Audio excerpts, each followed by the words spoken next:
All right, guys, we have 70 million in cap. It's time to get aggressive. Get some big time players to build around Desmond Ridder and the whole entire Falcons squad. And maybe we could be a playoff team. Who knows? But we got to use this money wisely and just build a team. I know, right? Like 2 years into Atlanta and all we see is losing seasons. Like, let's build a great offense. Desmond Ridder, Kyle Pitts, Drake London, and then some other big names.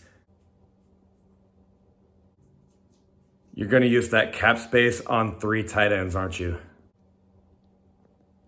Damn it. What's going on, Falcons fans? Logan here. Welcome back to Rise Up Rundown. And if you're new here, welcome.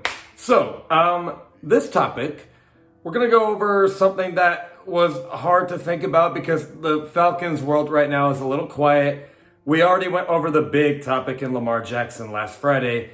And so, for this week, I was like, what in the world are we going to talk about? And then I was like, oh, wait, I know. And we're going to go over what in the world is the Falcons' #1 goal heading into 2023. Or at least if I were Arthur Blank, this is what I would hope is Arthur Smith and Terry Fontenot's biggest goal right now. And I bet you're thinking it's probably like, utilizing our rookies and Kyle Pitts, drafting well, using 70 million in cap to get all these great players. I mean, that is important, obviously. That is a goal. But you know what I think would be the #1 goal in 2023? Make playoffs. I think that, to me, is pretty obvious. And for one thing, it's not just because, year 1 and 2 under Arthur Smith and Terry Fontenot. We honestly were pretty close to that. 2021, we weren't really eliminated till the second to last week of the season. And then in 2022, granted, the division was a bit of a show, but still though, we were first place in the NFC South for a while. And then we didn't really get eliminated till the third to last week of the season, I think. So we were in it for a little while. And, year 1 and 2 of Arthur Smith and Terry Fontenot, first year head coach and general manager. Yeah, sure, they can get their feet wet. They can kind of understand how this works, how to play head coach, how to play general manager. They got their feet wet and they did a pretty good job. I would say that they are overachieving every year and they're drafting well. They're saving money, all of it. But we're about to enter year 3. I don't know about you, but NFL nowadays, I think the expectations skyrocket a lot more than they used to be.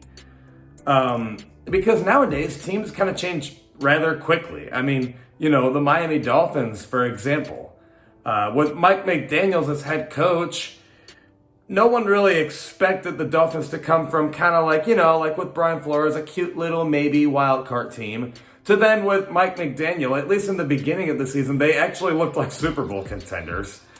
The Giants, last year they were like, oh God, this team has a long way to go. And then all of a sudden when they bring in Brian Dable, they're at least playoff contenders. And they actually did make the playoffs. The Buccaneers in 2020, they were like, we have a great roster, but there's something missing. We need to bring in a quarterback. Tom Brady just brings in a Super Bowl. And just stuff like that is what I mean when nowadays, I think the NFL's expectations skyrocket a lot more than they used to. It's not just, draft and develop anymore. Now it's kind of like we need to get a little aggressive.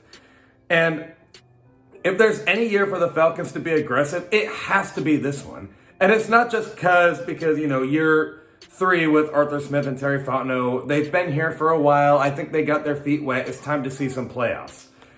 But it's also because, we literally, for one thing, prove that we, under Arthur Smith, are a very feisty and resilient team. Great. We got the culture going. These players are disciplined. They're overachieving. The run game was spectacular this year. Tyler Algier, for our rookie, got 1,000 yards. Cordero Patterson finally, became a big name. Well, he already was a big name, but when he got to the Falcons, he was a bigger name, if that makes sense. And he was utilized well. Kyle Pitts in his rookie year at least had 1,000 yards. And then Caleb McGarry finally broke out this year. Arnold Ebiketie, a rookie, is bringing in some pressures. All of it. Nobody expected the Falcons to get 7 wins in both 2021 and 2022. No one expected us to be in the playoff mix at all. We're proving we're overachieving. Terry Fontenot is drafting really well. That 2022 rookie class is looking awesome with Drake London and Tyler Algier, Arnold Ebiketie, maybe Desmond Ridder. That all is good and well, but we also have to get aggressive because, we literally have $70 million in cap.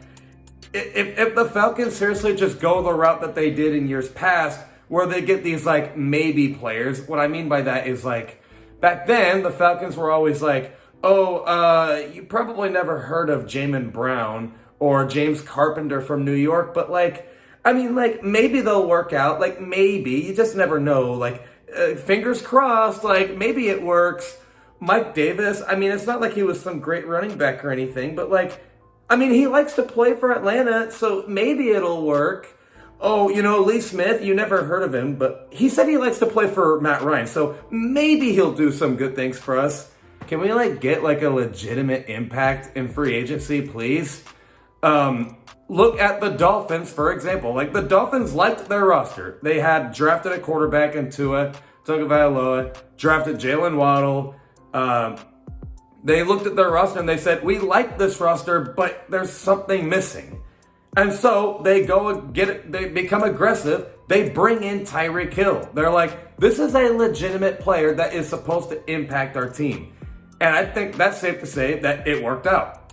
The Bucs with Tom Brady, as I mentioned earlier, they like their roster, but they're something is missing. We can't just be a little cute here and think that Jameis Winston is going to be the answer. Let's get aggressive, get him away. We kind of know where this is going. Let's bring in a proven quarterback in Tom Brady. Win Super Bowl. As soon as the Rams got Matt Stafford last year in 2021, or technically 2 years ago now, but I said it all over Twitter. I probably said it on YouTube. I just can't remember, but I said this is what I hate about the Falcons. They just don't get aggressive. They just are so conservative with their team. And when, the Rams won the Super Bowl. Now, I also am acknowledging that, in my Lamar Jackson video, I said that they shouldn't get aggressive and get Lamar Jackson, even though that's a big name. But you'll have to watch that video for my explanation on that. We don't have to get a quarterback necessarily. I'm just saying, there's got to be some players available in the over the offseason that we have to get aggressive. We can't just sit here and just think, well, let's just draft and develop. Maybe if we just draft really well and save some money just in case, we could do, no, can we get aggressive? Bring in some names, please. We could use, I like Casey Hayward, but I don't think that he's actually going to be here for much longer. And let's kind of just face it, he is a little injury prone. So we could maybe use a big time corner. We could use a big time safety. We could use anyone on the pass rush. That is pretty obvious. We could use a better left guard. There's so many big names. We don't have to use all our money to get every free agent possible. That's not what I'm saying. I'm simply just saying we can still use the draft. We can still draft and develop some players. We can use the potential that we have with Drake London, Kyle Pitts, Desmond Ridder. I'm not saying to forget about them. I'm just saying, can we just bring in, with $70 million in cap, can we please just bring in something aggressive and just bring in a big-time player that we know is going to help us instead of these, maybe players? And it's not even just for this year. It's also for, in the long run. Players are going to look at how we do with, big-time names this year, and then in the 2024 offseason, they'll be hey, the Falcons are doing some pretty good things with this big-time name. Maybe we should go there. And the more you recruit, obviously, the better you get. And also, the last thing is, for why we should be aggressive and make the playoffs this year is, the NFC South is so wide open. Tom Brady's, I think it's pretty obvious he's not going to be with the Bucs next year. Wasn't really looking like he was going to be, even if he was there, I don't know if the Bucs were going to be all that dominant. Panthers and Saints are obviously going to compete with us, and the Bucs too, but still though, no one's really saying that the NFC South has a favorite at the moment. So if there is any year to make the playoffs, it's this year. We have to make a leap forward. It's just no excuses. Because if they don't make the playoffs, I think it's safe to say the media is going to freak out and put Arthur Smith and maybe Terry Fontenot in the hot seat.